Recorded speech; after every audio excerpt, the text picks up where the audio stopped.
Lecture भूल गए तो जाके वो देखिए, सीधे कैसे समझ में आएगा।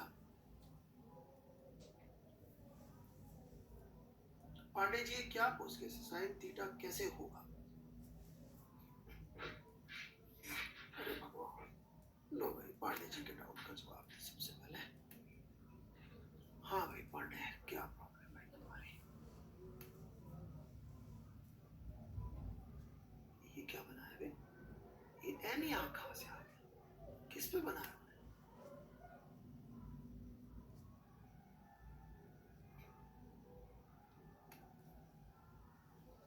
पता नहीं क्या बनाया ये। डायग्राम क्लियर नहीं भाई।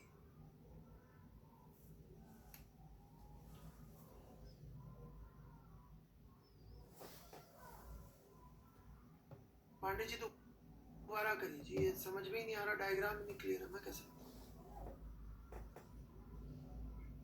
Sir I have a request, may I ask? May I say no?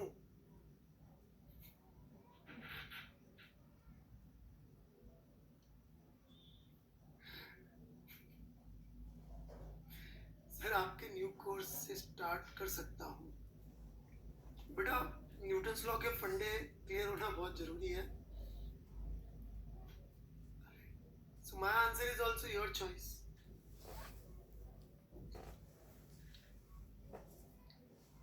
M3 कैसे हुआ है यहाँ पर? कैसे हुआ है यहाँ पर? कौन सा M3 पे? M into 3। ओहो, 0.5 into 10 into 0.6 सॉल्व नहीं हो रहा है। जबरदस्त है भाई तू। 0.5 into 10 into 0.6 into M। ओहो ओहो, Umang Agrawal, are you sure you want me to continue? मुझे तो मजा आ जाएगा, पूरा लेक्चर निकाल दूंगा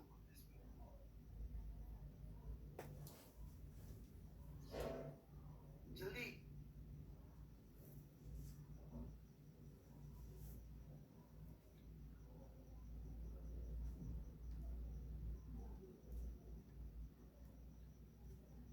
इसको क्या चाहिए भाई? How did it work out without component? क्या वर्कआउट हो गया भाई विदाउट कंपोनेंट? ये हमारी शीट का सवाल है।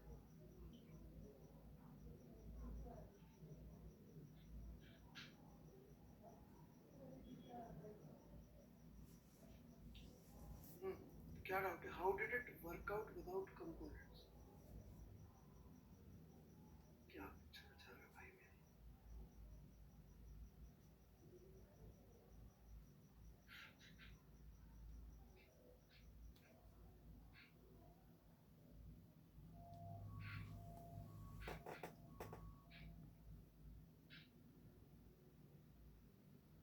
यार इतनी सारी स्टेप लिखी तो स्टेप पूछ ले यार, मेरे समझ में नहीं आ रहा भाई, सॉरी। तू मार्क करके भेज दे सर, इसके बाद की स्टेप कैसे आई, इसका क्या लॉजिक है, मैं सब समझा। बाकी ये क्या मतलब, ये कौन सी फिलोसफी है कंपोनेंट ऊपर, मेरे नहीं समझ में आ रही मुझे, सॉरी।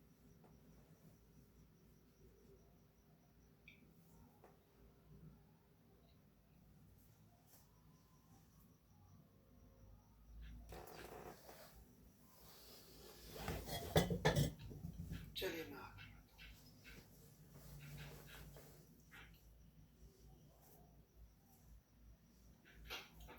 तिवारी जी का एक पुराना सवाल का डाउट है जी, देख लेते हैं क्या करा तिवारी जी ने।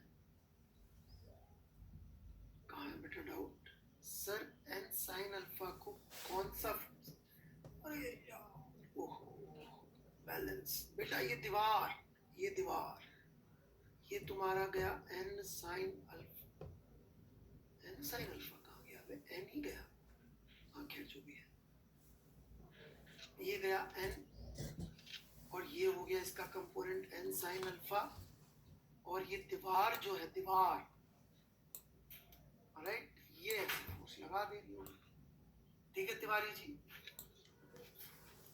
पहला कोई सवाल किसी ने ऐसा पूछा है जो मैं जवाब दे पाया। बाकी बच्चों से मैं माफ़ी चाहता हूँ हाथ जोड़ के, प्लीज़ ऐसे सवाल पूछें जिनका मैं जवाब दे सकूँ, इतने डिफिकल्ट ना पूछें कि मैं जिसका जवाब ना दे पाऊँ, राइट? इस friction and normal really a comfortable force HC sir just अरे यार देखिए बेटा, ये बड़े लोगों का अपना अपना तरीका है यार कहने का। मैं आपको वर्मा जी गलत है ये भी नहीं कह सकता, पर क्या हमें ऐसे सोचने से सवाल सॉल्व होंगे? नहीं होंगे। सवाल सॉल्व होंगे नॉर्मल फ्रिक्शन को अलग सोचने से। अब वर्मा जी हैं, प्रोफेसर है आईआईटी कानपुर में। प्रोफेसर का मतलब ही ये होता है कि उसको अपनी फिलॉसफी देनी पड़ती है। तो कह रहे वर्मा जी उसकी भी रिस्पेक्ट कर लीजिए। सर आंखों पे बड़े आदमी ने जो कहा, पर अपन को तो जेई में सेलेक्ट होना है ना भाई, तो वहां नॉर्मल फ्रिक्शन को अलग ही लेके चले, उनको मतलब ना करें ऐसे, ठीक है?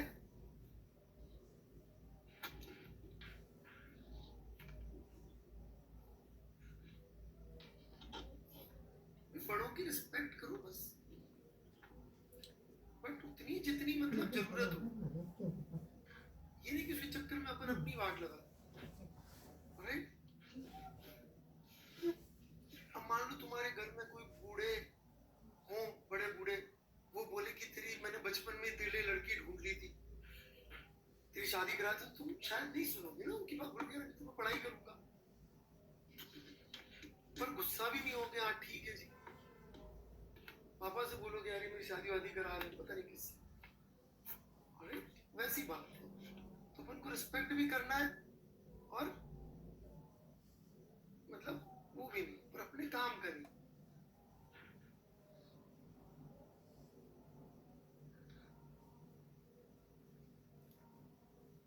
Please use highlighter while explaining, please sir. ये क्या होता है यार, क्या चाहता है आदमी? एक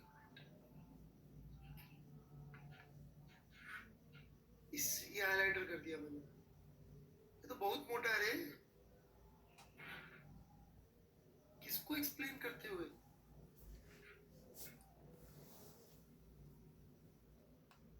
यार क्या अजीब अजीब से डिमांड है।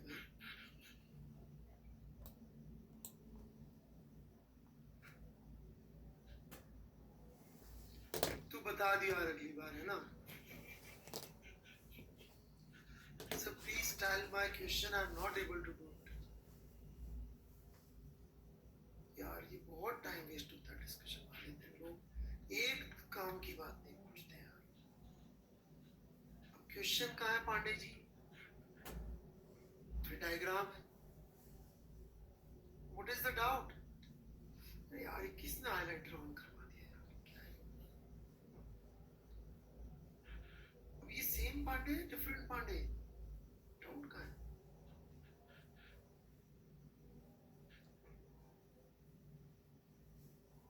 Pandey ji what is your doubt?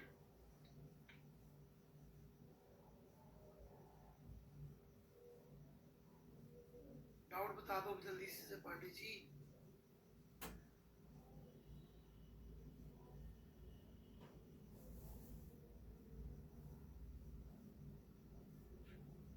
पिछली बार मार्क करके भेजा तब तो कुछ दिख भी नहीं रहा, अब तो नॉर्मल कहाँ है?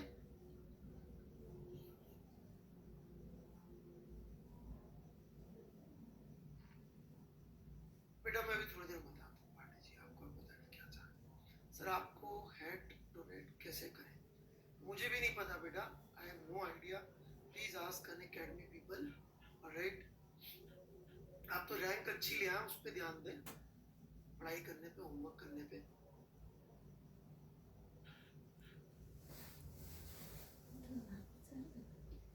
This looks interesting, right? But ये सूडो फोर्स से किया होगा ना वर्मा जी, तो अभी सूडो फोर्स तो मैं नहीं पढ़ाया, बट जो आप पॉइंट कह रहे हैं वो डिस्कस करने लायक है, वो तो सूडो फोर्स लगाया होगा। चलिए फिर भी देखते हैं अपन क्या किया। n cos theta minus mg is equal to m0।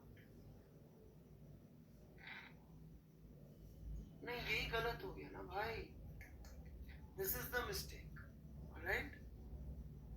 अपने टीम से भी सबसे अलग। कैसे अलग हो भाई प्रशांत कुशवाहा जी, मैंने क्या किया आपके साथ यार?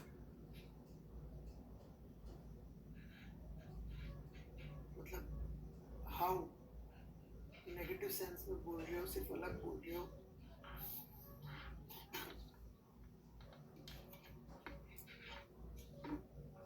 क्या हो गया कुशवाहा जी आपको?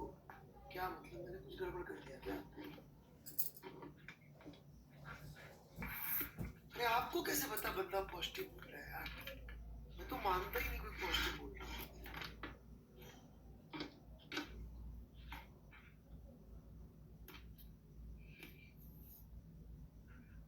चलो मैं पढ़ता हूँ। तो बेटा ये बहुत अच्छा डाउट है मिस्टर तिवारी का, हालांकि ये करना नहीं था, मैंने भी दिया नहीं था आपको करने को। ऑलराइट, सो पे अटेंशन बेटे। ये बेटा इस पे ऐसे नीचे भी तो जा रहा है ना बच्चे, तो ये नीचे जा रहा है तो इसका एक्सेलरेशन ग्राउंड फ्लेम में ए नॉट थोड़ी है। अच्छा क्विज में आया नहीं यार, गलती से आ गया होगा, sorry.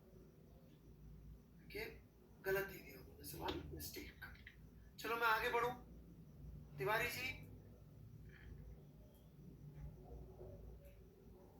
Okay, I am new how to start. मैं अभी एक मैसेज डाल दूंगा, उसको पढ़ लेना।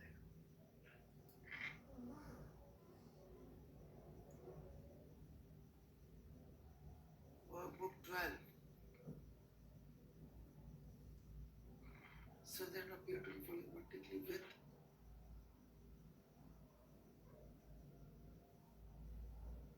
अरे भगवान, यहाँ पे कुछ गायब है? ऐसा है क्या भाई?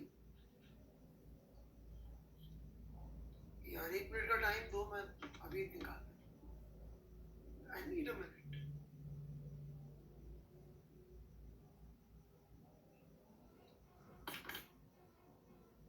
रूट 3 आप लोगों कैसे पता है? पक्का इतने लोग रूट 3 करे, रूट 3 भाई रूट 3 है ऐसा लोग बता रहे हैं, ठीक है।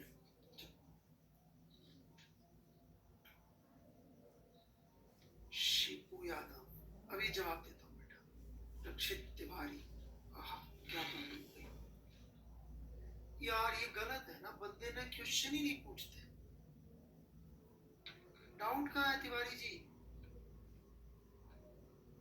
This step please explain. अच्छा मार्क कर देते थे बच्चे, this step how T is equal to 3 M होगा यार, एम भी था यार, एम या तो 1 होगा बेटा।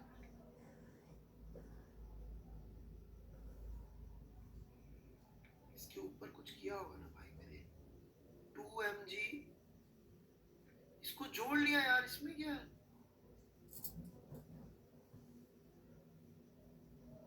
और एम की वैल्यू पुट कर दी,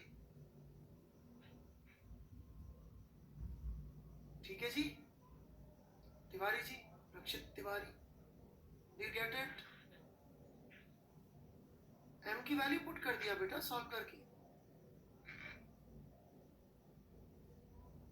okay, Raghav Modi, how to find the maximum height in this question. This is a beautiful question, बहुत शानदार क्वेश्चन है ये। ऑलराइट, मतलब जो मैं आप लोगों को एक बात सिखाता रहता हूँ, एक्सेस एक्सेस, राइट, वो वाली चीज है ये। तो बेटा जब मैक्सिमम हाइट पूछ रहे हैं तो वो तो पूछ रहे हैं जमीन से, तो यहां से मैक्सिमम हाइट पूछेंगे तो अपन को क्या करना पड़ेगा? अपन को वेलोसिटी का ये वाला y डैश कंपोनेंट 0 करना पड़ेगा। नहीं हमारी शीट का ये भाई, उसका एडवांस प्रॉब्लम है, कार्बोनिक्स 2D की शीट का, वर्कबुक्स का एडवांस प्रॉब्लम है, बहुत शानदार से। मोदी जी, राघव मोदी, डाउट? मोदी जी बोलूंगा तो लफड़ा हो जाएगा।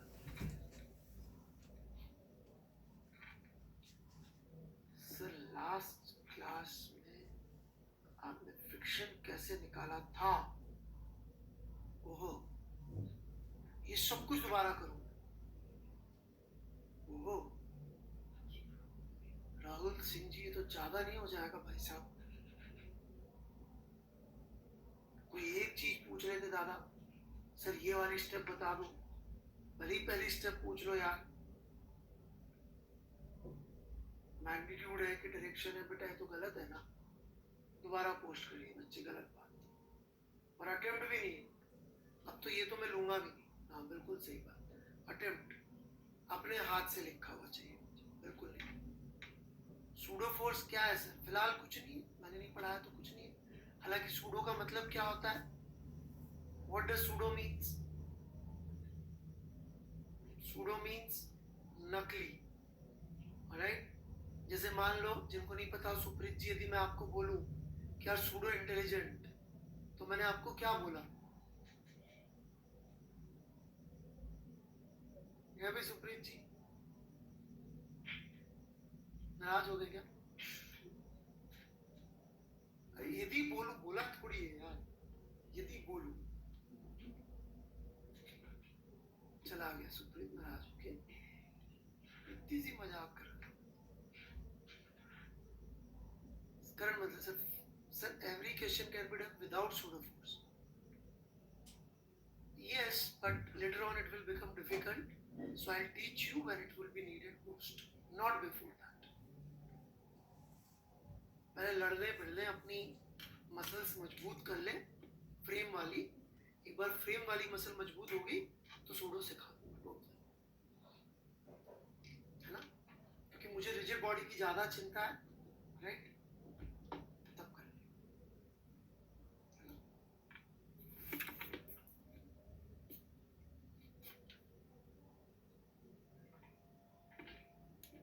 पहले फ्रेम्स की मसल तगड़ी हो जाए आपकी। बिल्कुल लगता है, सब जगह सूडो लगता है। एक बार सूडो पढ़ाने के बाद मैं सबसे ज्यादा लगाया करूंगा सूडो, राइट? लेकिन अभी नहीं। अभी मैं चाहता हूँ, कुछ रीजन है। देवराज बनर्जी पूछ रहे हैं क्या रिजिड बॉडी बहुत डिफिकल्ट है? ऑलराइट, ये जवाब दे देता हूँ मैं। बंदे का नाम याद नहीं आ रहा, यूट्यूब पे मैंने वीडियो देखा था, ऑल इंडिया रैंक 1 था वो, 2009 का शायद, ऑलराइट? 2009 का ऑल इंडिया रैंक 1, उसका वीडियो देखा था। वो कह रहा था कि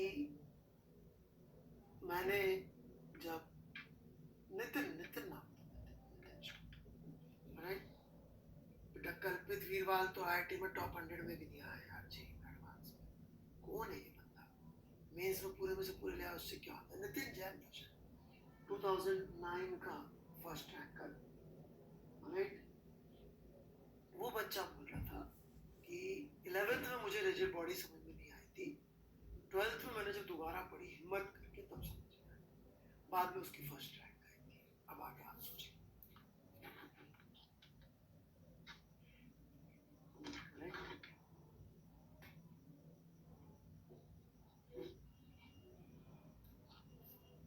और जिसकी सेकंड रैंक आई थी वो मेरा स्टूडेंट है, और जीनियस लेवल पर सेकंड रैंक, उसी साल का सेकंड रैंकर मेरा स्टूडेंट था, और वो मतलब बहुत शानदार।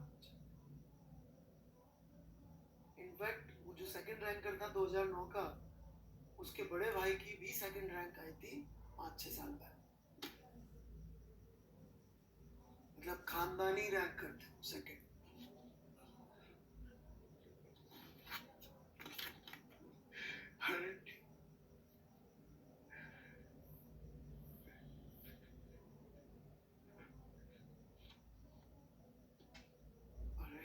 आप सोच सकते हैं, और उसकी फर्स्ट नहीं आई थी, सेकंड आई थी। तो फर्स्ट वाला कितना इंटेलिजेंट था, और उसको रिजिड बॉडी पकड़ में नहीं आई थी क्या? तो इसलिए मैं एक एक कदम फूक फूक के रख रहा हूँ। मैं पढ़ाना शुरू करूँ क्या? ठीक है, तो मैं पढ़ाना शुरू कर रहा हूँ।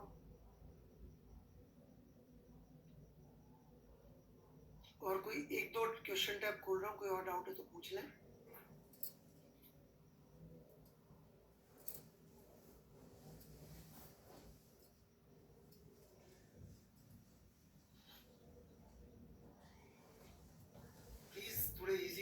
पूछिएगा जिनका मैं आंसर दे सकूं।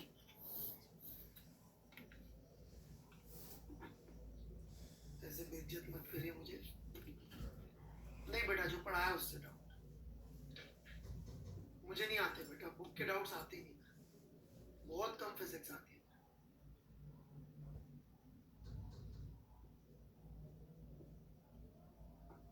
अग्रवाल जी ने डाउट पूछा, क्या डाउट पूछा अग्रवाल जी ने?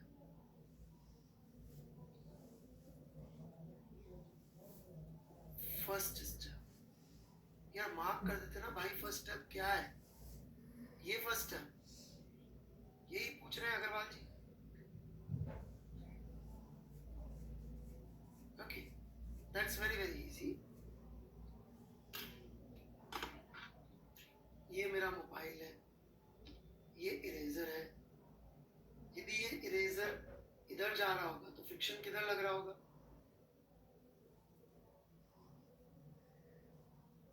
इसके पीछे। ऑलराइट, अब यदि दोनों चल रहे, दोनों, अब मैं फ्रिक्शन कैसे सोचूं अग्रवाल साहब, बताइए जी। अग्रवाल जी को बोलने दीजिए ना। उमंग अग्रवाल जी, कैसे सोचूंगा भाई? इसको थोड़ी पता है कि ये भी चल रहा है, तो बस ये लिखा है भाई मैंने, अपोजिट ऑफ रिलेटिव वेलोसिटी, कि जिधर मोबाइल को लगेगा इरेजर जा रहा है उसके ठीक अपोजिट फ्रिक्शन लगा देगा। That's so easy. चलिए, अभी 11 और आ गए भाई, मैं नहीं दे रहा इतने आंसर।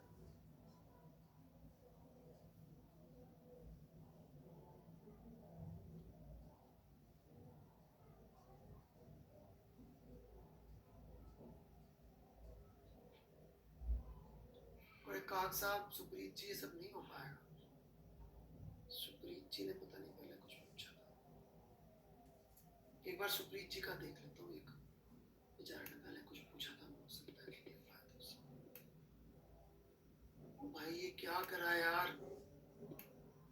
नहीं दिख रहा यार भाई, थोड़ा मेरी उम्र का ख्याल करो। Alright, I am 42 now, plus वाला चश्मा लग चुका है।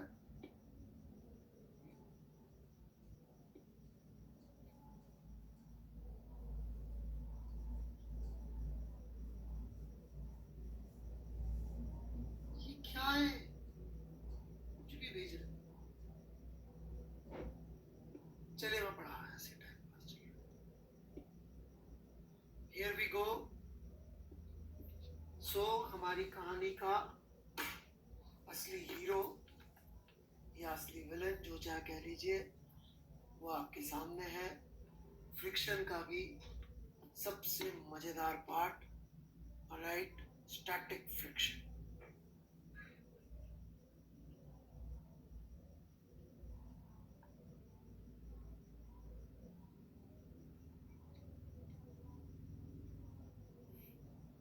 बिल्कुल डेडली चीज है ये, इसमें आपने फालतू के रट्टे रुट्टे मारे, कुछ भी अपनी बुद्धि लगाई, अपने दिल की आवाज सुनी, तो फिर दिल की आवाज पे काम करेगा बची हुई जिंदगी। ऑलराइट, ताकि कम से कम आपके पोते पोती तो अमीर हो जाए आपके आर्ट को बेच के। ऑलराइट, तो बिल्कुल दिल की आवाज नहीं सुननी है। यदि खुद को अमीर होना है तो, कमा खाना है तो, बिल्कुल लॉजिकल रहना है। और फिक्शन के बारे में मैंने क्या बताया था, क्या बताया था फ्रिक्शन के बारे में? फ्रिक्शन क्या चाहता है? What does friction want?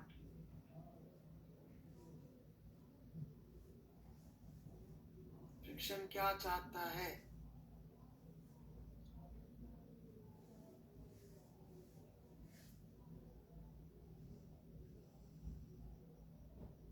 Contact points को साथ साथ रखना।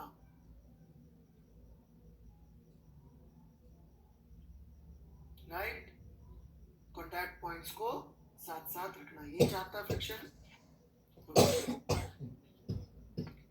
ऑलराइट, और यार छोटी सी चीज मुझे याद आई, सॉरी ना मैं थोड़ा सा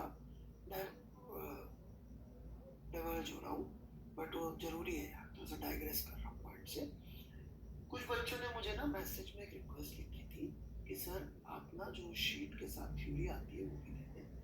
हमारी शीट में भी थ्योरी है, पीडीएफ में भेजने मुझे कोई प्रॉब्लम नहीं है, परंतु बेटा वो थ्योरी जो वहाँ लिखी हुई है शीट में, वो और जो मैं पढ़ाता हूँ वो बिल्कुल लेना देना नहीं है उनका, कोई उनमें रिलेशनशिप नहीं। मैं जिस तरह से पढ़ाता हूँ उसको मैं नहीं लिख सकता, मैंने कोशिश करी थी किताब लिखते हुए तब नहीं लिख पाया, तो बेटा यहाँ कैसे दूंगा? मैं दे दूंगा आपके पास, थोड़े से सॉल्ड एग्जाम्पल पढ़ जाएंगे और कोई फायदा नहीं होगा।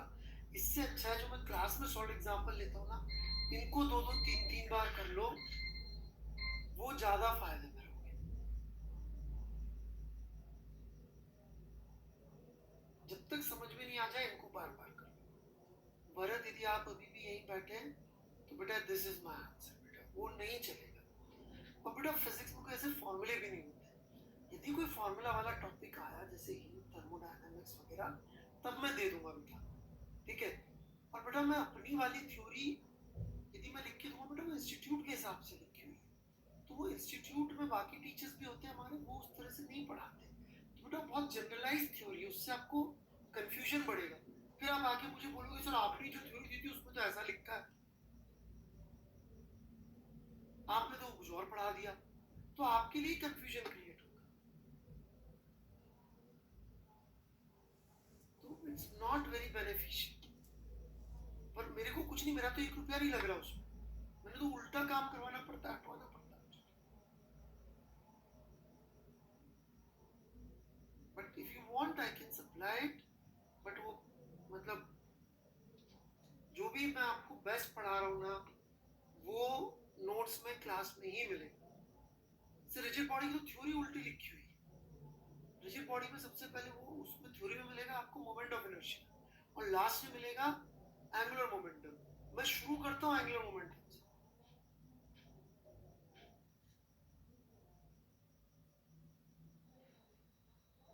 क्योंकि वो इतनी रिस्की तरीके से पढ़ाता हूँ मैं आपको। आप पता कर लीजिए, आप ढूंढ लीजिए जितने टीचर मिले आपको, सबके नोट देख लीजिए,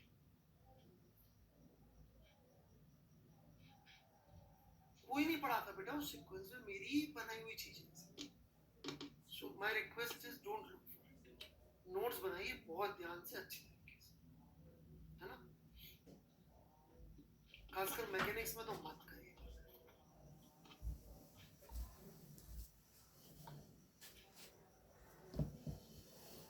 भरत शायद है इसमें, भरत यदि आप हैं तो आपके लिए और एक बच्चे और थे, ठीक है, उनके लिए तो आपने मान ली कोई थ्योरी नहीं, ये जो है यहाँ नोट्स लिखिए तमीज से। फिजिक्स में अभी तक कितने फॉर्मूले पढ़ा दिए मैंने, चलो ये बताओ, how many formula I have taught? आप बोलो F is equal to m में फॉर्मूला है, बहुत बढ़िया बात। उसमें तो रेंज के फॉर्मूले दे रखे हैं, इंक्लाइन प्लेन रेंज का फॉर्मूला रटा रखा है, और रट्टे मारोगे और गलतियां करके आओगे अच्छे से।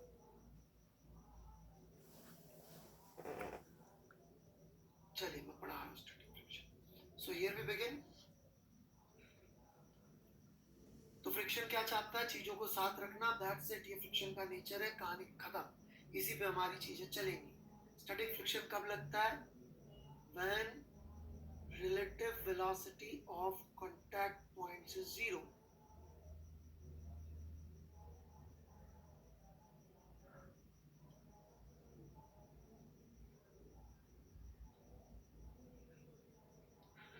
ठीक है, कब लगता है ये?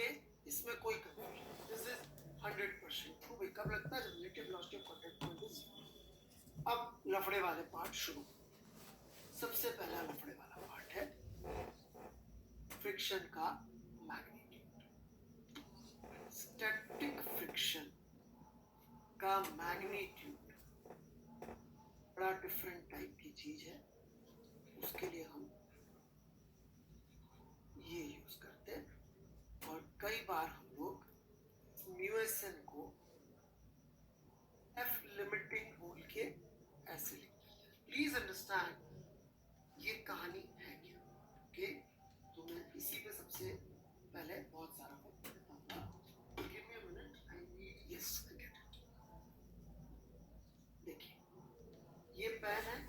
के बीच का गैप, ठीक है। मैंने पेन को तो रिजिडली पकड़ रखा है, इसको मैंने जितना फोर्स चाहिए वो लगा रखा है, ये कहीं नहीं जा रहा पेन, राइट। अब मुझे गैप इसमें से निकालना है, ठीक है। मैं फोर्स लगा रहा हूँ, गैप नहीं निकल रहा, फोर्स लगा रहा हूँ मैं, विश्वास करिए लगा रहा हूँ, पर नहीं निकल रहा। So why it is not, I am not able to pull it, why it is not coming out?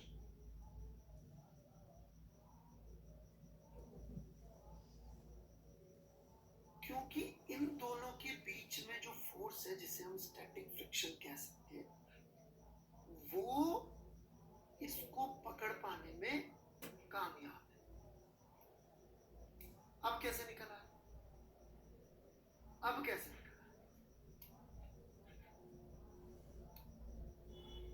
So please understand कि जब दो ऑब्जेक्ट्स एक दूसरे के कांटेक्ट में रखे हुए विद द फर्स्ट कंडीशन, तो क्या होता है कि जैसे अपन ने दो चीजों को ज्वाइन कर दिया, फेविकॉल लगा के, गोंद लगा के, तो वैसा एक जॉइंट बन जाता है, राइट, एक जॉइंट बन जाता है। और उस जॉइंट की स्ट्रेंथ, उस जॉइंट की जो स्ट्रेंथ है वो कहलाती है लिमिटिंग वैल्यू ऑफ फ्रिक्शन। उस जॉइंट की स्ट्रेंथ कहलाती है लिमिटिंग वैल्यू ऑफ फ्रिक्शन, कि जॉइंट कितना स्ट्रॉन्ग है।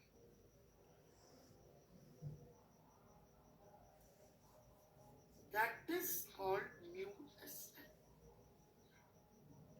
कितना स्ट्रॉन्ग जॉइंट बना है। तो ये अपन ने एम रखा, इसको एक बॉडी के, अभी अपन इजी करने के लिए इसको एक रफ सरफेस के कांटेक्ट में रख देते हैं, राइट। तो ये एम और ये रफ सरफेस एक दूसरे से किसी तरह से जुड़ जाते हैं, और उस जॉइंट की, उस वेल्डिंग की स्ट्रेंथ है ये पहली बात। अब जब ये ऐसे रखा हुआ है, कोई और फोर्स नहीं लग रहा, या फिर ये एग्जांपल ले लीजिए, क्या इस समय इन पैरों ढक्कन के बीच में जितना स्ट्रॉन्ग जॉइंट है, क्या उतना बड़ा फोर्स लग रहा है? क्या अभी पैरों ढक्कन के बीच में कोई हॉरिजॉन्टल फोर्स लग रहा है? क्या अभी नहीं लग रहा, क्यों? क्योंकि जरूरत ही नहीं, नॉट रिक्वायर्ड। इसी तरह से कोई मुझसे पूछ ले कि बस यही है, कोई हॉरिजॉन्टल फोर्स नहीं, इस समय बताइए स्टैटिक फ्रिक्शन कितना लग रहा है? स्टैटिक फ्रिक्शन 0 लग।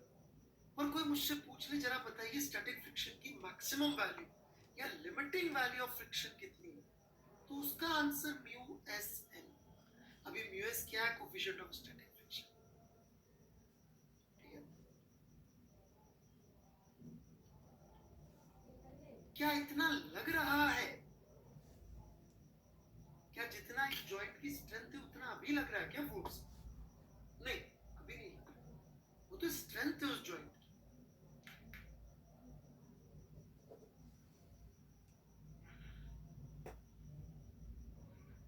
बात समझ में आई? तो स्टैटिक फ्रिक्शन के साथ पंगा क्या है कि वो 0 से लेकर उस मैक्सिमम वैल्यू के बीच में जितनी जरूरत है उतना लग जाता है। सो हम सिर्फ सेल्फ एडजस्टिंग कह के काम नहीं चलेगा, नॉर्मल भी सेल्फ एडजस्टिंग है, पर नॉर्मल की लिमिट अपन लेते हैं 0 से इनफाइनाइट। इसकी जो स्ट्रेंथ है वो लिमिटेड,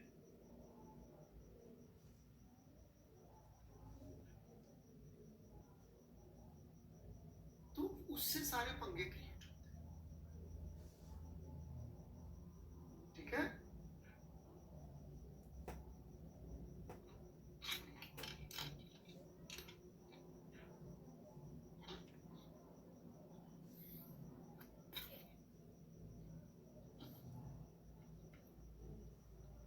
तिवारी जी आप बहुत रट्टे मारते हैं पूर्णेंदु जी, पता नहीं आप क्यों ये सब स्टेटमेंट्स कंक्लूड करना चाहते हैं।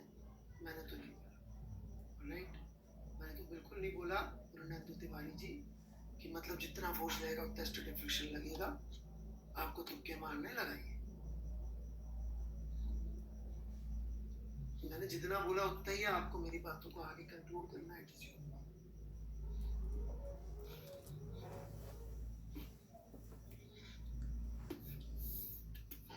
भाई नॉर्मल अपन बहुत बड़ा मान लेते हैं, अपन मान लीजिए किसी चीज से टक्कर हो दीवार से, तो अपन मान लेते हैं कि इमीडिएट लौट के आ सवाल लिया था अपन ने, तो बहुत बड़ा नॉर्मल लगा होगा तभी तो एक्सेलरेशन इनफाइनाइट करते हैं, राइट, इम्पल्स वन।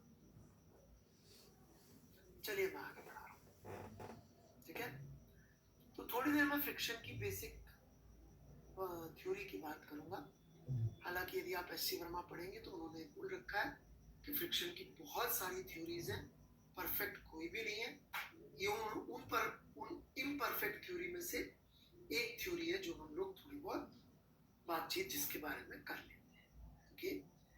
तो ये कोई बहुत परफेक्ट नहीं बट काम चल जाता है, इसलिए एक बार देख लें। तो सिचुएशन ये है कि ये एक ब्लॉक एक सरफेस पे रखा हुआ है, रफ सरफेस पे,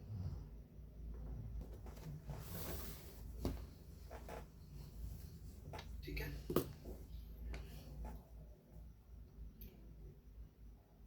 अब यदि अपन इतने छोटे से पोर्शन को माइक्रोस्कोप से देखें तो हमें क्या दिखेगा, जरा देखिएगा।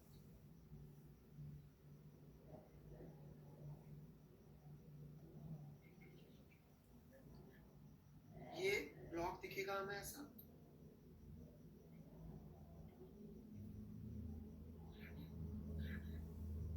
और ये नीचे वाली रफ सरफेस ऐसी दिखेगी। कई लोगों को लगेगा मैंने गड़बड़ करी है, ये एक दूसरे के साथ बना दिए।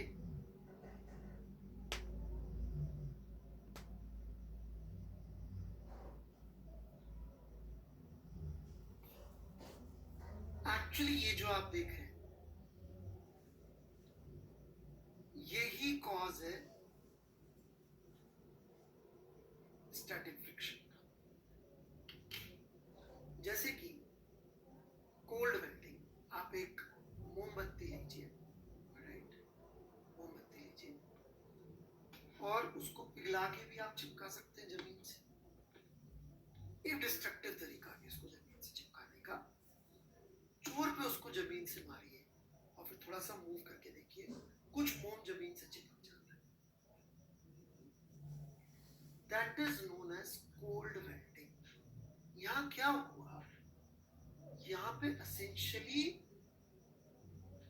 इंटेंस प्रेशर क्यों इंटेंस है जरा देखिएगा। एक्चुअली तो इतना सारा इलाका कॉन्टैक्ट में था, राइट, परंतु इतने सारे इलाके में से सिर्फ कुछ ही पॉइंट है जो कि एक दूसरे को टच कर रहे हैं, और टच करके ये एक दूसरे में घस गए। जैसे स्पाइक्स होते हैं ना, फुटबॉल बूट्स होते हैं, फुटबॉल के शूज होते हैं स्पाइक्स वाले, ये वैसा केस। तो वो अंदर घस गए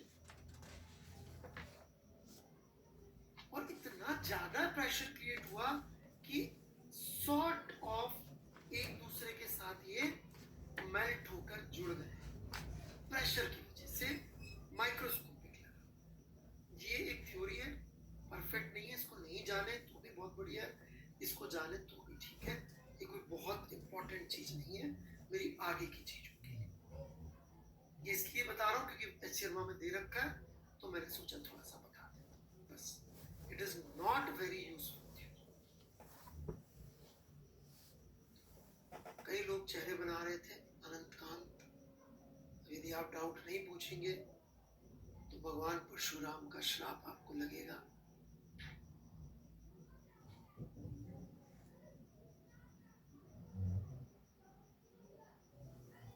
टूट तो गई, आप थोड़ा पास से पकड़ के मारिए अब की बार। अयान यादव जी यहाँ से मत पकड़िए, चाकू की तरह नहीं मारना है, यहाँ से पकड़िए पास से, राइट।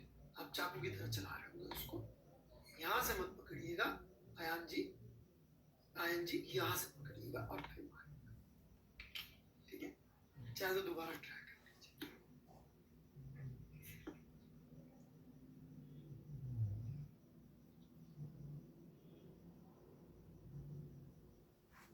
सर क्यों गलत कैसे है force equal to static friction?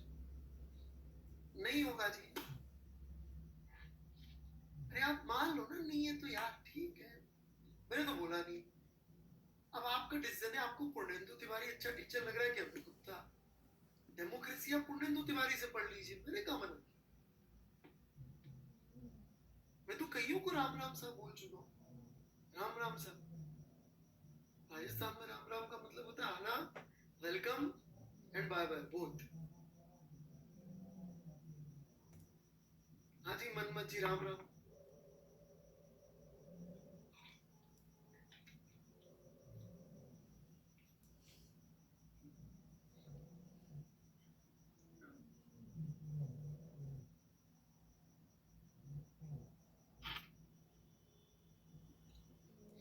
आप पढ़ लीजिए ना तिवारी से, मैंने कहा मना किया, तो बहुत अच्छा टीचर।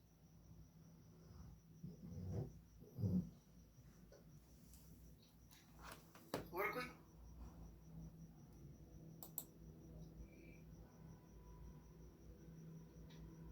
प्रेशर वाला समझ में नहीं आया हर्ष, तो आप मोमबत्ती से ट्राई कर लीजिए, आ जाए। ओके, परफेक्ट थ्योरी इसलिए नहीं है बेटे क्योंकि फ्रिक्शन का बिहेवियर इन फ्लूइड थोड़ा सा डिफरेंट हो जाता है। बीच में यदि अपन अलग अलग विस्कोसिटी का फ्लूइड डाल दें तो अलग बिहेवियर हो जाता है, तो बहुत सारी अलग अलग तरह से होता है, राइट? तो इसलिए ये परफेक्ट थ्योरी नहीं। Friction is more complex than what it seems to us, बस इतना सा, ठीक है? और कुछ पढ़ो मैं आगे।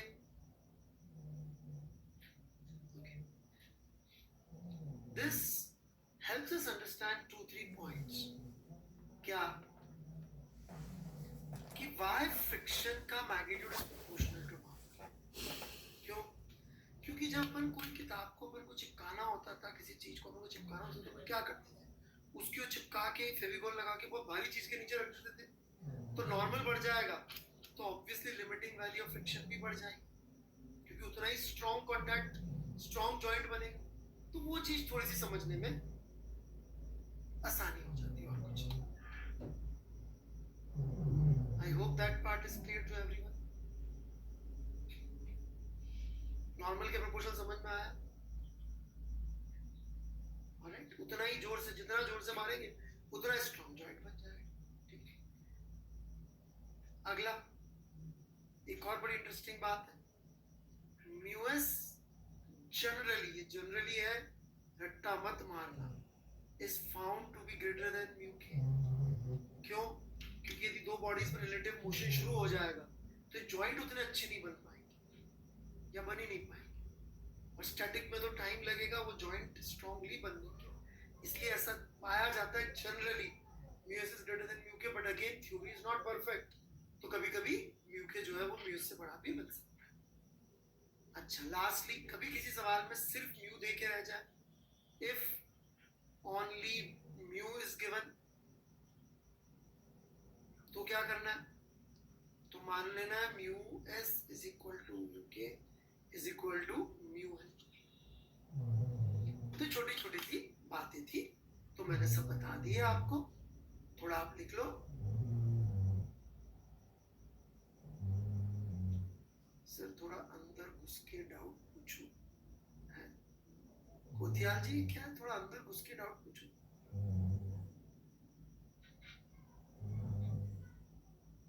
सर ये सब स्टैटिक के अंदर लिख लो, हाँ जहाँ लिखना लिख लो।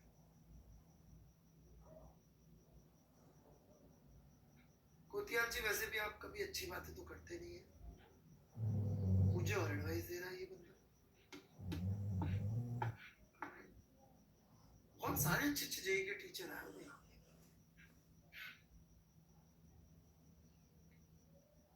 जो नए बच्चे क्लास अटेंड कर रहे हैं, there are very good teachers available. अरे यार मैं नहीं पढ़ पा रहा हूँ उस पर डाउट्स, मैं एक बार बंद करता हूँ, जिनको भी डाउट्स पूछने मैं फिर से खोलूंगा, सिर्फ डाउट्स पूछेंगे और कुछ, ठीक है? चलिए लेट्स गो। पुराने ऊपर के डाउट सारे हटा दिए, ठीक है? विस्कोसिटी क्या सुप्रीत राज? अरे मतलब शहद और पानी का अंतर, शहद कितना इजीली फ्लो करता है और पानी कैसे फ्लो करता है। चलो next.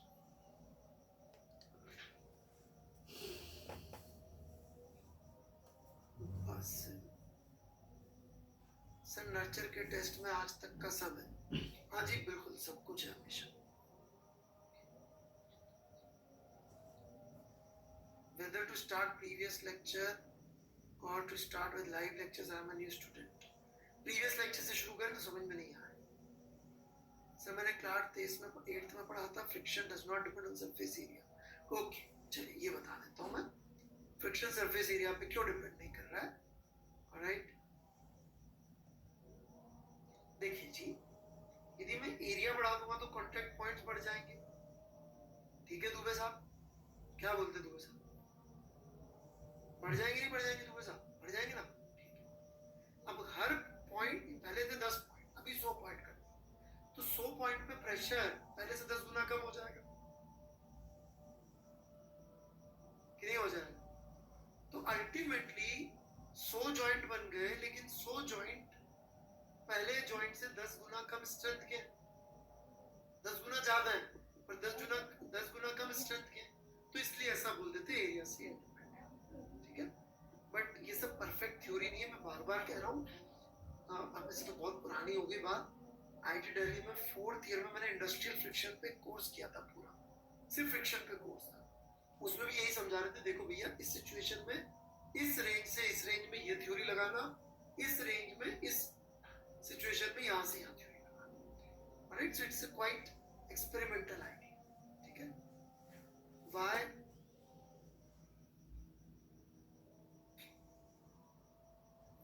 US and UK bis क्या है यार, ये म्यूएस एंड म्यूके इस सेम मान लेता हूँ, ये पूछना चाह रहा होगा। सवाल वाले की मर्जी, मेरे भाई को जो चाहे दे सकता है यार। पेपर बनाने वाला बॉस होता है, मालिक होता है। राइट, नौकरी का पहला रूल होता है, what is first rule of a job?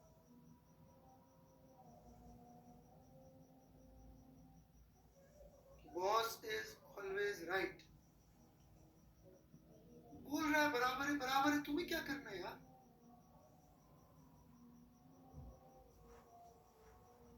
और कोई डाउट? वो दे रहा सवाल में, उसने म्यू दे दिया, तेरे को क्या करना है मैंने बता दिया, तुझे नहीं करना मत करना। बहुत लोग जेई में सेलेक्ट होने वाले वो हो जाएंगे।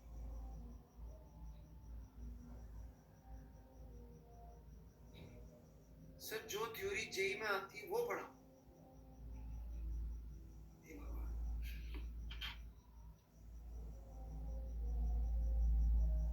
क्या चाहता है बेटा यश गौतम, मेरे समझ में नहीं आ रहा बेटे।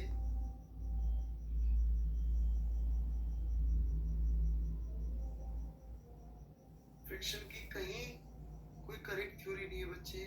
यश गौतम आप वही पढ़ा रहे हो। यश गौतम जी 1 मिनट में बंद करता हूँ, गौतम जी लिखेंगे सिर्फ क्या पूछना चाह रहे हैं बच्चे।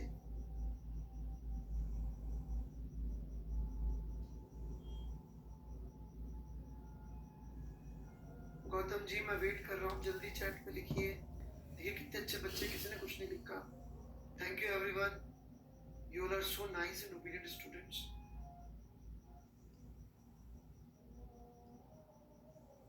सिवाय जेठवा जी के। सर आप बोले थे बहुत थ्योरी, अरे बहुत है और कोई परफेक्ट नहीं है, तो कोई सी भी नहीं जाननी यार। चलो टाइम पास कर रहा है, कोई थ्योरी नहीं है जेई की, मुझे नहीं आती, हटो, मुझे नहीं आती। This is the answer.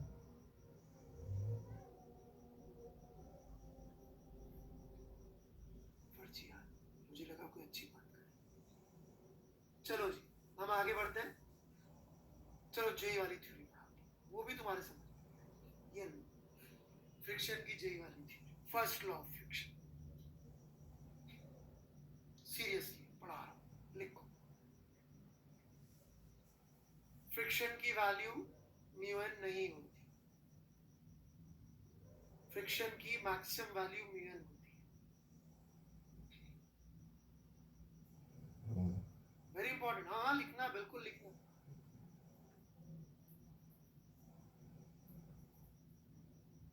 ये बंद कर चैट। फ्रिक्शन की वैल्यू म्यू एन नहीं होती, फ्रिक्शन की मैक्सिमम वैल्यू म्यू एन होती है। दोनों लिखना है। फ्रिक्शन की वैल्यू म्यू नहीं होती, फ्रिक्शन की मैक्सिमम वैल्यू म्यू होती है। कभी भी कोई सवाल चल रहा हो तो वहां पे सीधे उठा के म्यू मत लिख देना।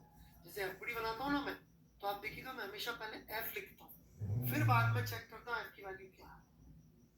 I never straight forward right mu. मेरे सॉल्यूशन चेक करिएगा, पिछली क्लास के लिए देखिएगा, मैंने एफपीडी में एफ बनाया होगा, म्यू नहीं बनाया। First law of friction. Second law of friction, friction motion को अपोज नहीं करता। Friction does not opposes motion. Friction opposes relative motion of contact points. Second law, friction does not opposes motion. Friction opposes relative motion of contact points.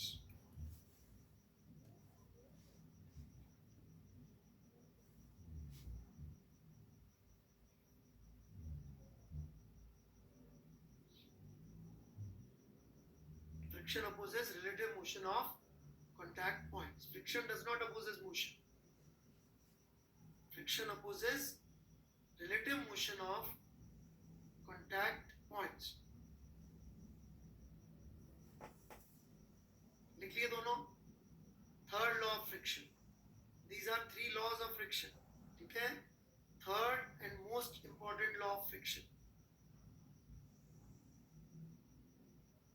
ऊपर वाले दो के अलावा बाकी सब बेकार है।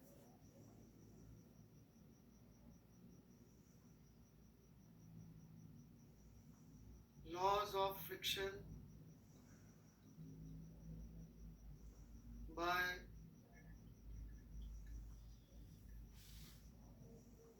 अमित गुप्ता। इसको भी लिख के मत आ जाना, जीरो दे देंगे, नेगेटिव दे देंगे, बट जेई के लिए दिस इज द थिंग।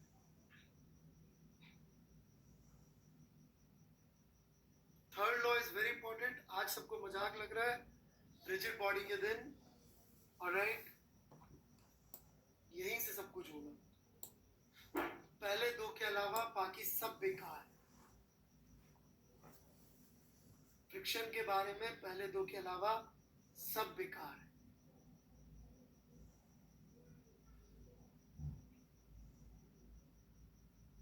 हाँ, मेरा साइन बहुत इजी है, आप छाप सकते हैं बिल्कुल, राइट।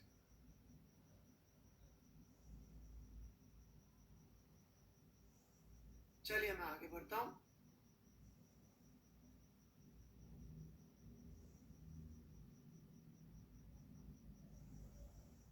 नहीं जी, जॉइंट ज्यादा नहीं बढ़ेंगे चटर्जी, बिकॉज नॉर्मल फोर्स जो कि पहले 10 पॉइंट बैलेंस कर रहे थे, अब वो 100 पॉइंट बैलेंस कर रहे हैं, तो वो 100 पॉइंट्स पे पहले से 10 गुना प्रेशर कम हो जाएगा। Alright Chatterjee, got it mister Chatterjee?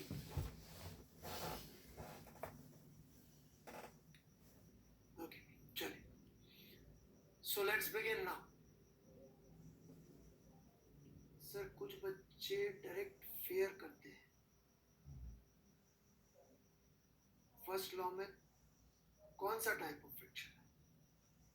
मैं स्टैटिक फ्रिक्शन पढ़ा रहा हूं ना, I am talking about static friction. Static friction, okay. चलिए, थर्ड पॉइंट में ये बोले थे कि पहले दो के अलावा सब बेकार है। जीवन का सत्य, सॉरी फ्रिक्शन का सत्य पहले दो ही है, बाकी कोई थ्योरी व्योरी नहीं चाहिए फ्रिक्शन की, ये बोले थे जी।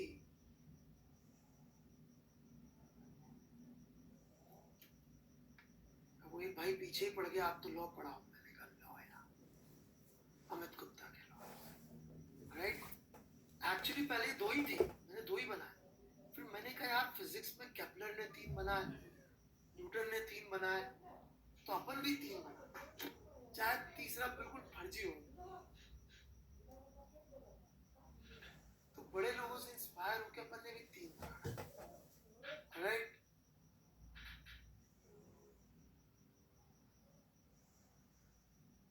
ठीक है, लॉ परफेक्ट है, लॉ परफेक्ट है।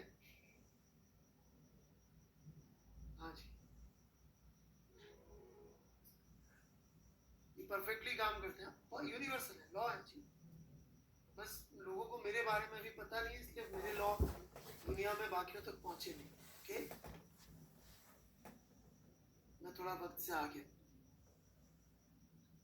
चलिए, here we go. Very simple question.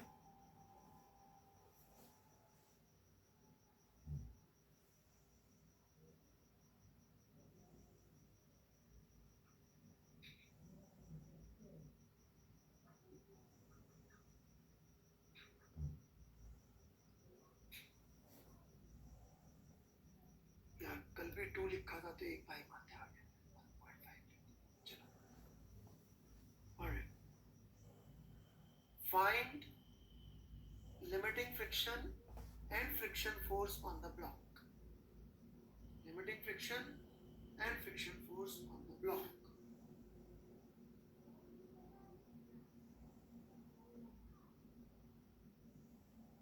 Rest पे छोड़ा है, इंक्लाइन रेस्ट पे छोड़ा.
आ गया भैया आंसर.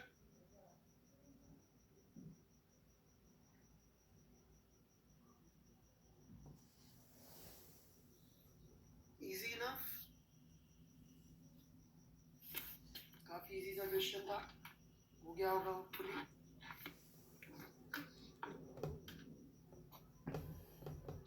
देखिए एफबीडी बना रहे हैं हम इसका. ये नॉर्मल, सॉरी एमजी, और ये नॉर्मल. ये दो फोर्स सबसे पहले बना लेते हैं.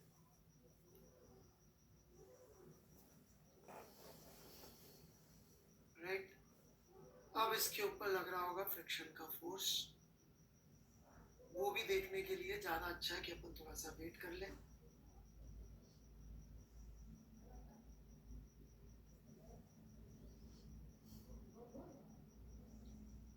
राइट. कैसे, क्यों वेट करें वो भी देख लें. ये एंगल 3753, तो ये वाला एंगल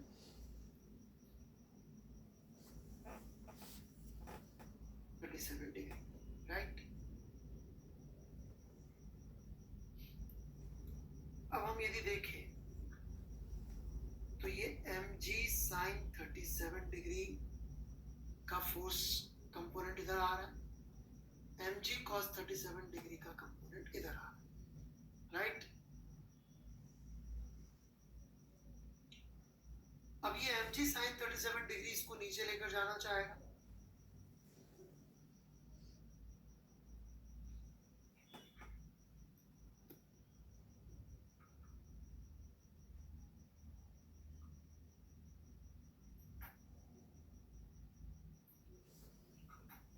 n की वैल्यू तो मिल गई हमको, mg cos 37 डिग्री. ये नीचे लेके जाना चाहेगा, फ्रिक्शन चाहेगा कि इंक्लाइन और ये साथ साथ रहे. तो इसलिए फ्रिक्शन का फोर्स लग जाएगा ऊपर की तरफ. फ्रिक्शन का फोर्स लगेगा ऊपर की तरफ, ये इस ब्लॉक को नीचे जाने से, फिसलने से रोकने का प्रयास करेगा, लेकिन हमें चेक करना पड़ेगा वो सक्सेसफुल है कि नहीं। इसलिए हम सबसे पहले निकाल रहे हैं एफ लिमिटिंग। एफ लिमिटिंग कितना आया? 1.5 into mg, that is 10 into 10 into cos 37, which is 0.8.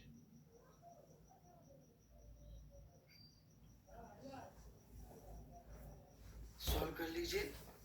120 Newton आ गया लिमिटिंग फ्रिक्शन। मतलब फ्रिक्शन की क्षमता है 120 न्यूटन तक लगकर इस ब्लॉक को नीचे जाने से रोकने की।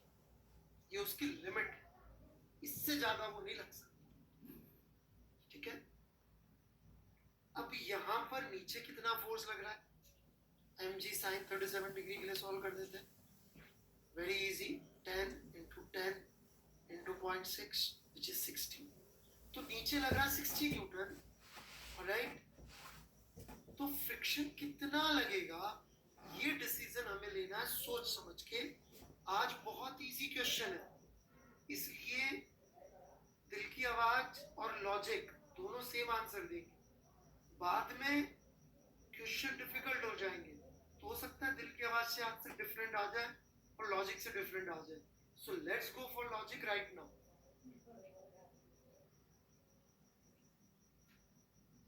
तो मैं लॉजिक से चलूं, एक बार दिल की आवाज छोड़ देते हैं, लॉजिक से लिखते हैं। ठीक है, हाँ, दिल की आवाज से चलेंगे तो किसके पास पैसे आएंगे? 100 साल बाद आएंगे, है ना? हाँ, आर्टिस्ट बन जाए, grand kids will have, not you. ये डिग्री किसने बना दिया यार? यहाँ पे कोई पॉइंट छूट गया, सॉरी।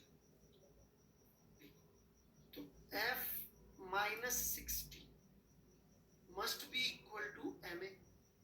ये न्यूटन का सेकंड लॉ। तो now sooner you realize this कि for friction we do not have an equality, all we have is an inequality। Magnitude, direction का तो भी खेल किया ही नहीं है। we have two unknowns and one equation।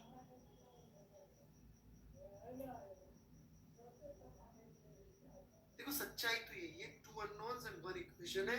आप बोलोगे सर 60 लग तो जाएगा, वो दिल की आवाज है। जितनी अभी तक हमने फिजिक्स पढ़ी है वो तो यही इक्वेशन देगी ना बच्चों।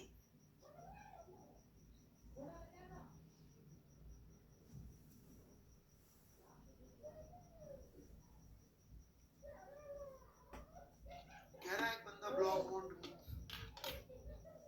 ज्ञानी लोगों की कमी नहीं है यहाँ पे।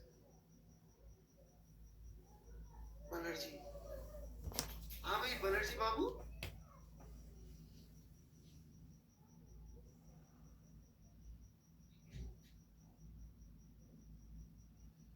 Block won't move, why? Logic.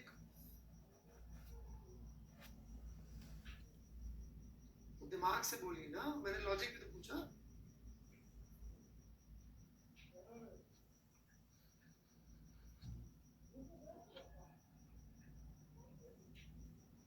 ये लॉजिक हर डिफिकल्ट प्रॉब्लम में लगा लेंगे? चलिए मत सीखिए। देखिए भाई, ये हमारा ब्लॉक है, मैं दोबारा से बना रहा हूँ। ये f लग रहा है, ये 60 लग रहा है। मैंने तो इक्वेशन लिख दी भाई, f minus 60 is equal to 10, right? अब प्लीज ध्यान से सुनिएगा, ये एक मास्टर साहब आएंगे अपने, बनर्जी जी, तिवारी जी, एक दो और लोग हैं, ये बेस्ट टीचर। ओके, ये तिवारी जी आ गए ज्ञान देने।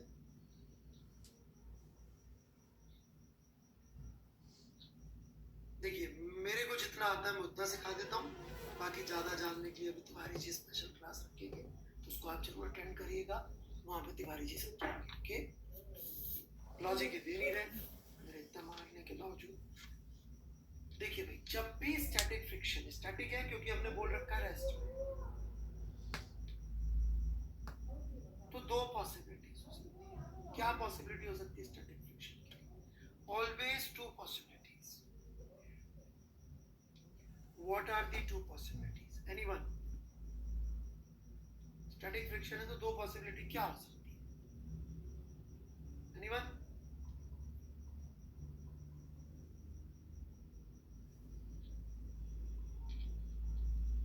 या तो स्लिपिंग या नॉट स्लिपिंग, राइट?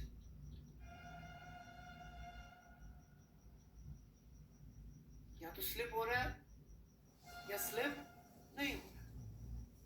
हाँ, उसका मतलब यही हुआ ना।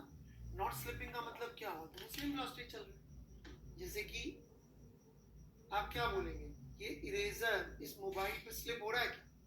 नहीं हो रहा है, सेम वेलोसिटी चल रही है।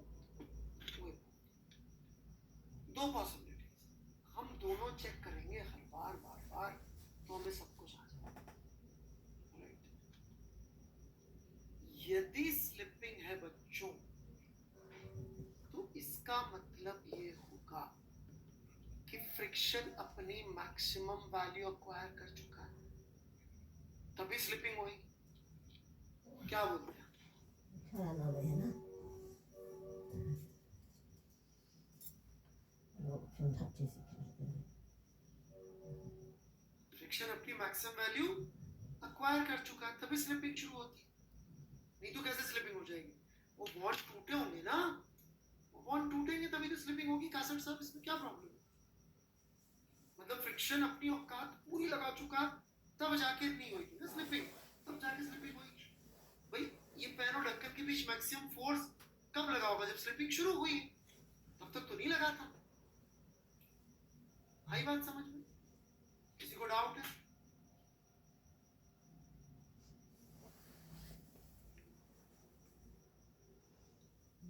अस्थाना जी का कहना है एफ के लग जाएगा बेटा, एक मोमेंट बाद लग जाएगा।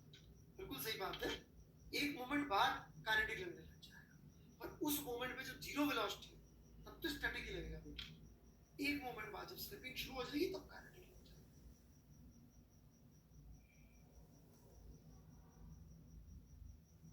अस्थाना जी ठीक है बेटे? ओके, और कोई डाउट बच्चों?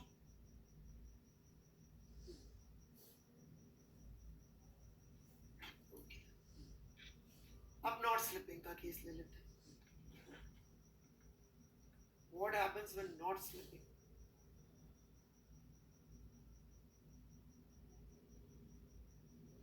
तो F जो है वो अभी अपनी मैक्सिमम वैल्यू से छोटा या जस्ट इक्वल वाली कंडीशन हो सकती है, इसमें दो मार्क्स, ठीक है?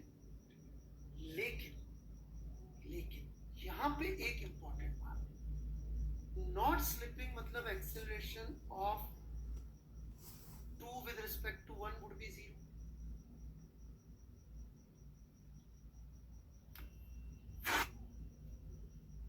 तो देखिए, फ्रिक्शन जैसा मैंने कहा था भगवान है, राइट? और भगवान यदि एक रास्ता बंद करता है तो दूसरा खोल देता है, सुना है सबने ऐसा, राइट? तो फ्रिक्शन जो भगवान है वो बिल्कुल ऐसे ही कर रहा है। यदि ये केस होगा तो इस इक्वेशन के अंदर हमें फ्रिक्शन की वैल्यू मालूम हो जाएगी, और यदि ये केस होगा तो एक्सीलरेशन की वैल्यू मालूम हो जाएगी।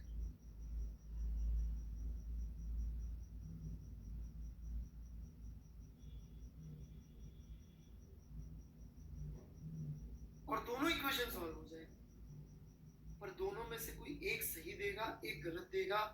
अब वो कैसे सोचते हैं वो नेक्स्ट पार्ट है। शुरू करूं?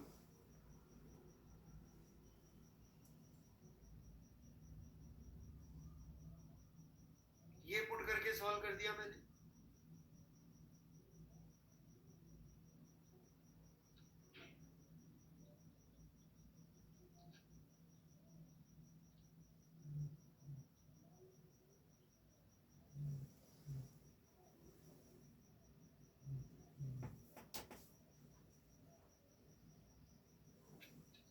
6 मीटर पर सेकेंड स्क्वायर आ गया।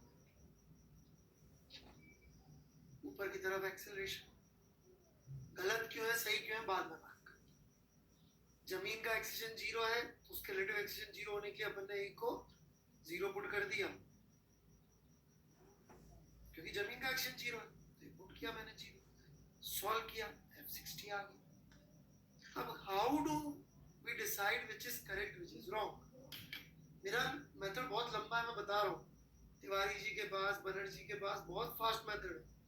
आप ऐसे फास्ट टीचर्स के पास बिल्कुल जा सकते हैं, बिल्कुल मना नहीं कर रहा हूँ, राइट। मेरा बहुत लंबा मेथड है।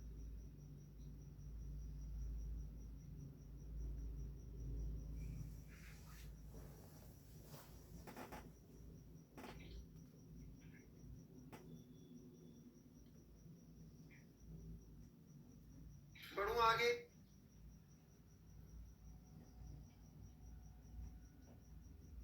Okay, here we go. Now it is very easy to prove that this must be wrong. Alright?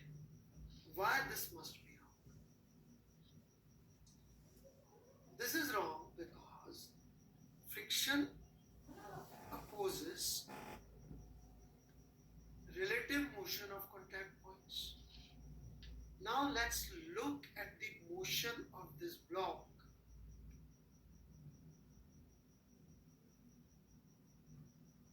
relative to ground. किधर जा रहा है ब्लॉक रिलेटिव टू ग्राउंड? किधर जा रहा है रिलेटिव टू ग्राउंड ये ब्लॉक? ऊपर। और फ्रिक्शन इसको ऊपर जाने में मदद कर रहा है रिलेटिवली या अपोज कर रहा है? मदद कर रहा है यार, अपोज कर। ये भगवान ऊपर जा रहा है, फ्रिक्शन भी ऊपर लग रहा है, इनको ये अपोज कैसे हो रहा है भाई लोग? अरे चटर्जी बनर्जी देख के बोलो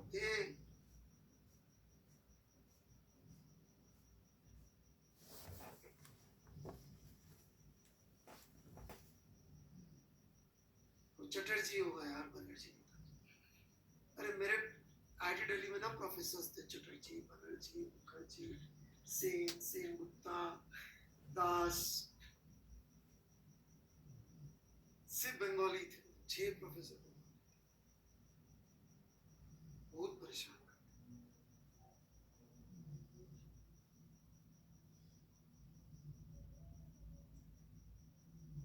हाँ जी जल्दी बोलो।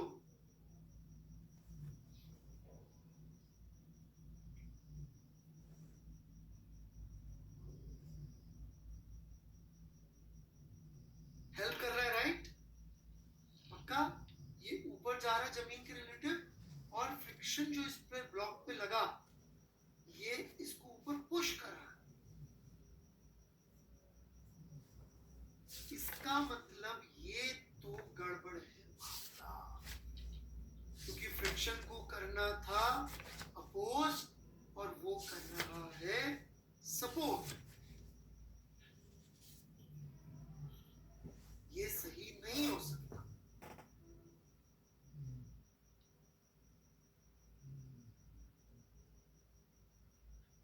यदि समझ में आ गया तो सीधे अच्छा सवाल ले सकता हूँ, जिसपे सारी दुनिया पता नहीं क्या क्या फर्जीवाड़े करती है।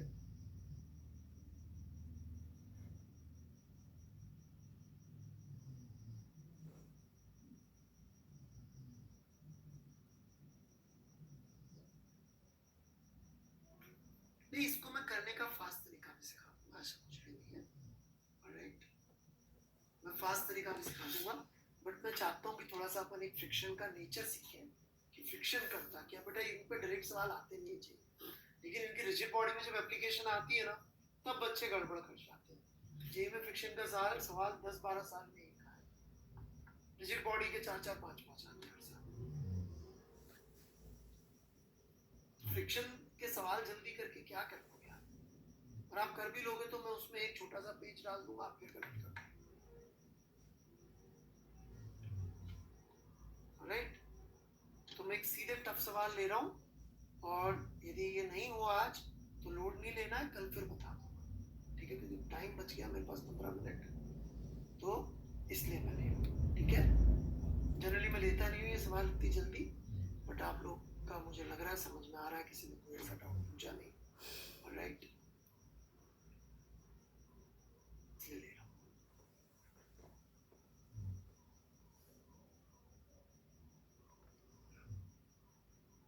हाँ जी, कल फिर क्लास है जी, चेक करिए शेड्यूल या कोर्स में मिल जाएगी।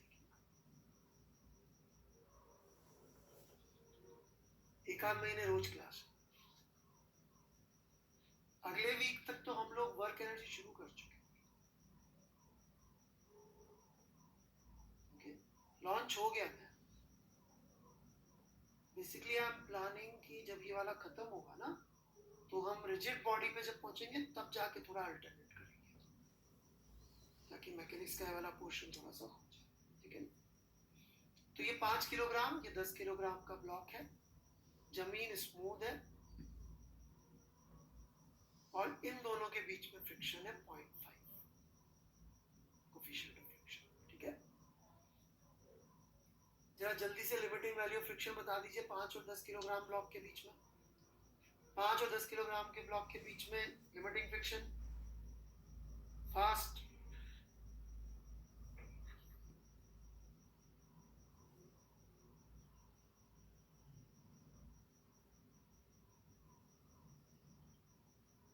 क्लियर है? 25 न्यूटन। Very good. अब देखिए, जो दिल की आवाज सुन रहे हैं उनमें और आप में अंतर नहीं, मतलब आप भी गलत कर सकते हैं, ऐसी बात नहीं है। मैंने इस पे 30 न्यूटन का फोर्स लगाया और मैंने पूछा acceleration of 5 kilogram block and acceleration of 10 kilogram block. ठीक है, इसको मैं A1 कह रहा हूं, इसको चल दोनों का एक्सेलरेशन शुरू हो जाए।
चलिए जी, जल्दी जल्दी आप लोगों ने सॉल्व किया, मैं भी जल्दी जल्दी कर लेता हूँ।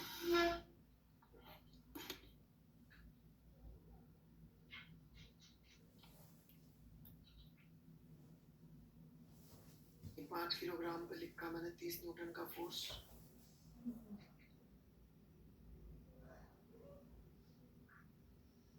और ये 10 किलोग्राम और 5 के बीच में फ्रिक्शन सोचा अपन ने।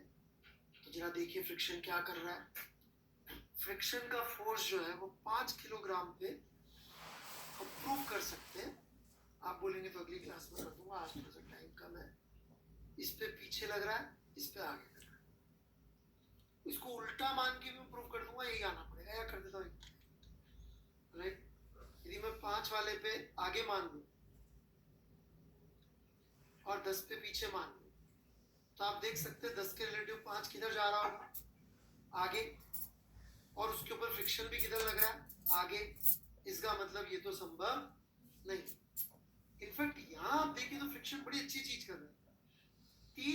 5 किलोग्राम को तो स्लो डाउन कर रहा है, और जिसका कोई नहीं होता उसका क्या होता है, भगवान।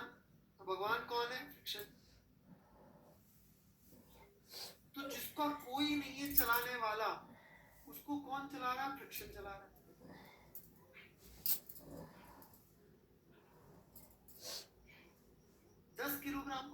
चला रहा है आगे। क्यों?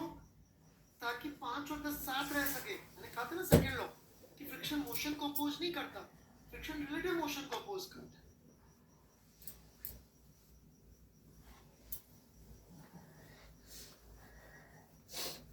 समझ में आई बात की नहीं आई?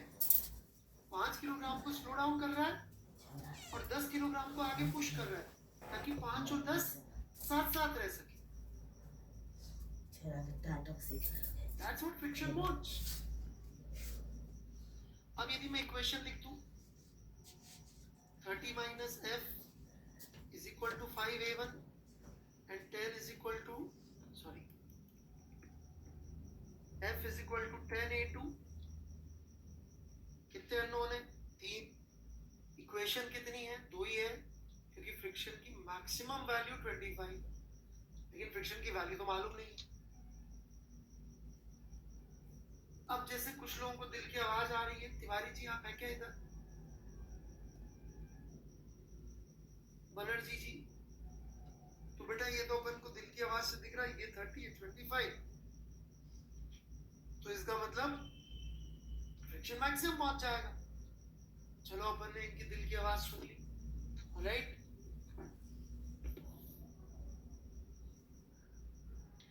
तो अपन ने तिवारी बनर्जी हाइपोथेसिस लगा दिया, राइट? तो according to Tiwari Banerjee hypothesis, this is what happens कि अपन ने बोला भाई स्लिपिंग हो रही है। अब मैं तो अपने अजम्पशन के साथ कर लूं, राइट? तो फ्रिक्शन को 25 मान लिया अपन ने। अरे तो कोई और बनर्जी होगा यार, मेरी वैसी किसी बनर्जी से बनी नहीं आज, right?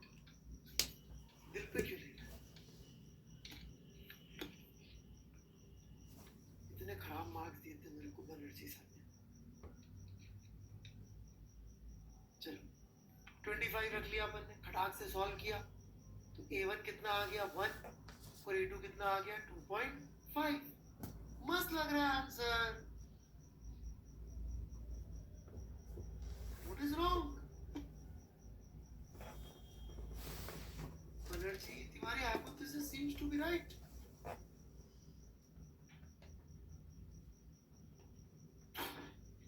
What is wrong in this?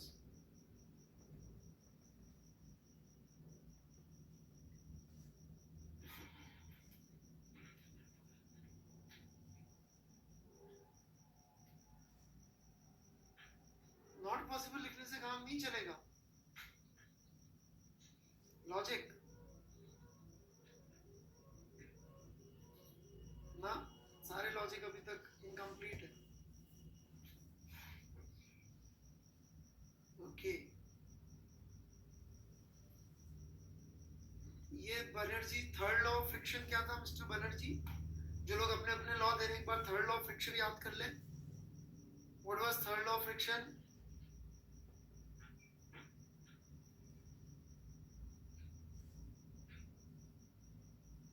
पहले दो के अलावा बाकी सब गलत है। तो आप क्यों बाकी पहले दो के अलावा कुछ और क्यों बोल रहे हैं? जो भी आंसर आना है पहले दो से ही आना है ना भाई।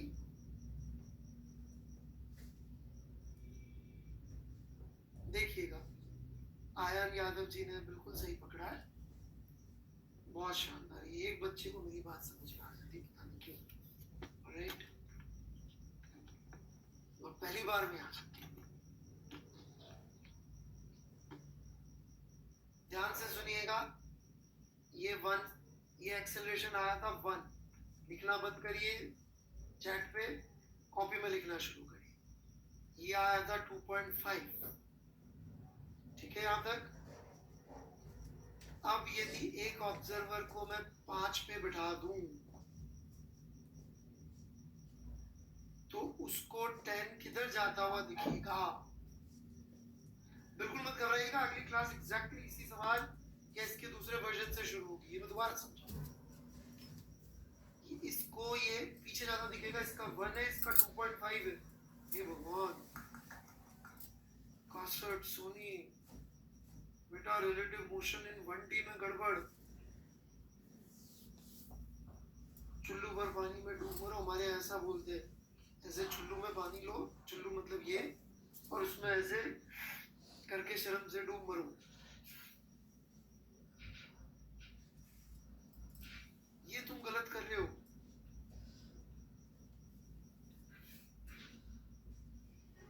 ये 1, ये 2.5। Don't think, you can't think right. Thinking के लिए कुछ और चाहिए होता है बेटा। रामानुजन के पास क्या जाना था? कासट। जवाब दे।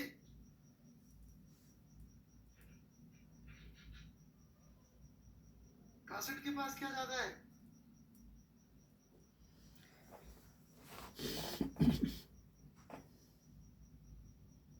तो बेटा जो ज्यादा है वो यूज करो प्लीज। सबको दिखा आगे जा रहा है। यहाँ बैठ जाएगा तो इसको किधर ज्यादा दिखाई देगा? ये रिलेटिवली 1.5 से आगे, राइट? और 5 के रिलेटिवली 10 जा रहा है आगे। ये 10 है, ये 5 है, ये आगे जा रहा है, तो इसमें फ्रिक्शन कितना लगना चाहिए था?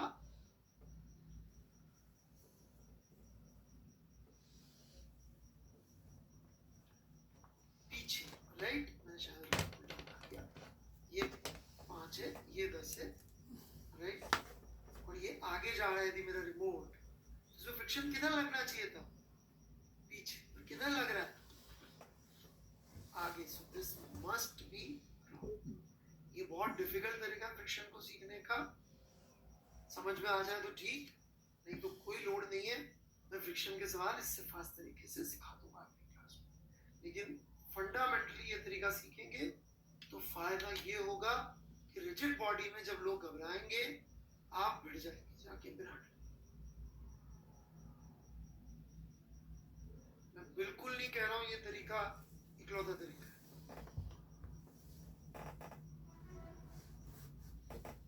लेकिन यदि इससे भिड़ लेंगे आज, तो आज इजी चीज है। आज इजी है सीखना। रिजिड बॉडी में सिखाना मेरे लिए बहुत मुश्किल पड़ेगा, आपके लिए सीखना मुश्किल पड़ेगा। बहुत सिंपल सी बात है, फिर से देख लीजिए।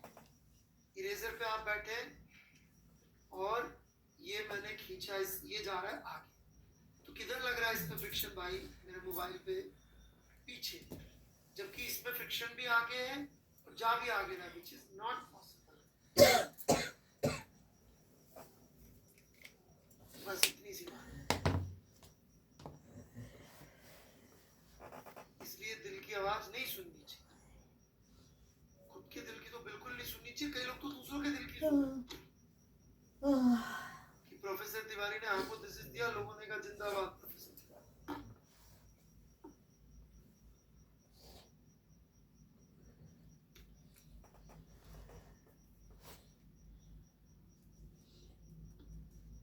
मैं बढ़ूं आगे, तो टाइम हो गया, पर 2 मिनट और।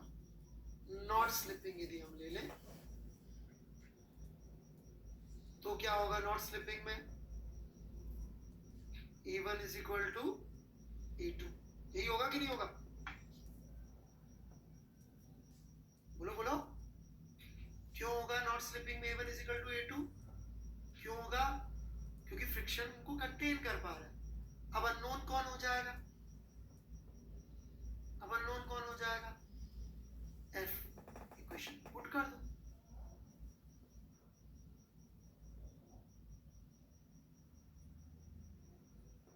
सॉल्व कर दो। कितना आ गया? ये 2। और F कितना आ गया? 20। तो आप देख सकते हैं जब 20 न्यूटन लगकर साथ रख सकता है, तो 25 न्यूटन क्या करने जाएगा भाई?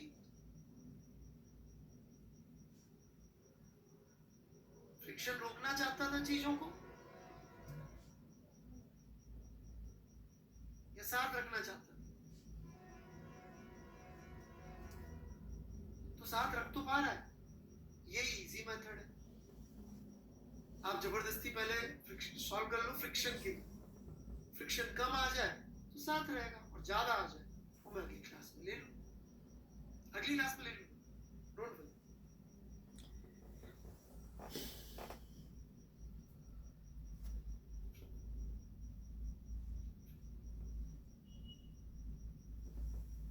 ठीक है, कोई डाउट है तो आप रुके रहे, नहीं तो tata bye bye, thank you.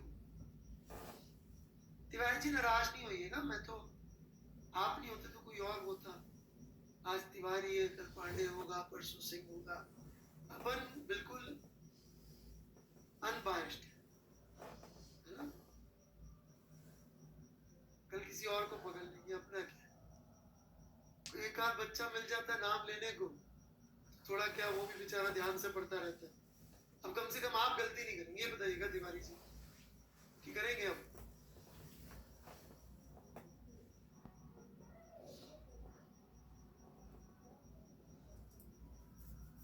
हाँ है ना, तो प्लीज पर्सनल मत लीजिएगा। अब वो आपने एक थ्योरी दे दी है ना, तो मैंने कहा चलो आप ही का नाम ले लेते है ना। बंगाली भाइयों का नाम तो मैं अक्सर ले ही लेता हूँ, मिल जाता है तो कोई भी। राइट, हाँ जी चटर्जी जी जरूर बोलिए।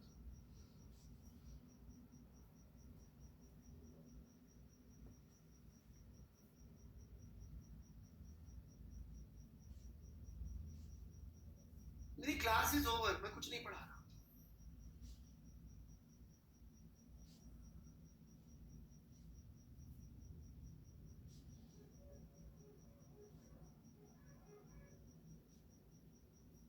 Bye bye, see you tomorrow. हाँ सोनी जी, वो जनरली आईडी डली मेरे को बहुत परेशान किया था, मेरे डिपार्टमेंट के ऑफिसर्स।